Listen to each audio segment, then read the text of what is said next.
학생이라든지 인증으로 등록하는 나라를 좀 сайн байна уу? Би Монгол Улсын эрүүл мэндийн яамны эмнэлгийн тусламжийн газрын ахлах мэрэгчлэн томлог тамир байна. Монгол Улсын хэмжээнд өвчтний аюулгүй байдлаар тулгымцсан асуудал болдог. Бид нар энэ өвчтний аюулгүй байдалтай холбоотой дүрм журмын өөрчлөлийг хичээж ажиллаж байгаа.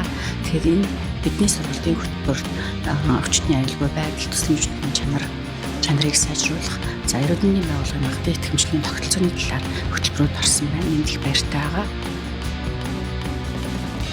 Монгол Улсын эрүүл мэндийн байгууллагуудын магадлан итгэмжлэлийн тогтолцоогоо бид нэр шинэ түвшинд гаргахаар зорж ажиллаж байгаа.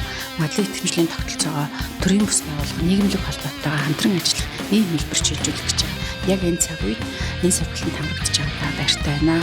Бид нар очиод энэ төрмийн өөрчлөлтөндөө энийг байгаа Солонгос улсын сайн туршилтыг шингээж ажиллана.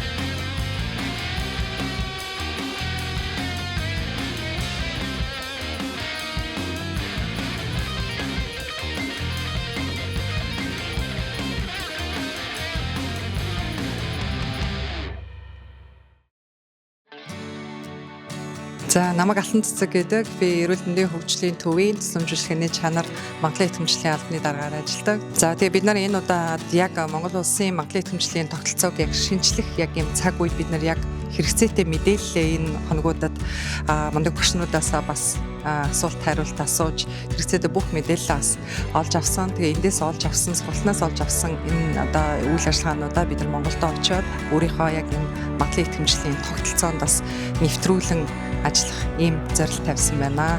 Сайн байцгаана уу? Намайг Болорчмэг гэдэг. Би тусламж үйлчилгээний чанар магадлан итгэмжлэлийн албаны чанарын хяналт үнэлгээ хариуцсан мэргэжилтнээр ажилладаг. За бид нар богино хугацааны сургалтанд хүйндээ эмнэлгээр хамрагдаад одоо ингээд дууссан байна. За үндсэн сургалтын хөтөлбөрт маань бол магадлан итгэмжлэлийн тогтолцоо, Солонгос улсын магадлан итгэмжлэлийн тогтолцоо болон за тэгээд чанарын одоо хяналт үнэлгээ, за үйлчлүүлэгчийн сэтгэл ханамж, за тэгээд ерөнхийдөө тусламж үйлчилгээний чанарыг хэрхэн сайжруулах юм бэ гэсэн талаар сургалтууд маань нэлээд нарийн хөтөлбөртөө орсон. За тэгээд Солонгос сурсан одоо сургалтаараа олж авсан мэдлэгээрээ одоо Монголдо очиод одоо сайжруулах ажлууд маш их байгаа гэж харсан. Тийм учраас одоо сургалтандаа хамрагдсандаа маш их баяртай байна.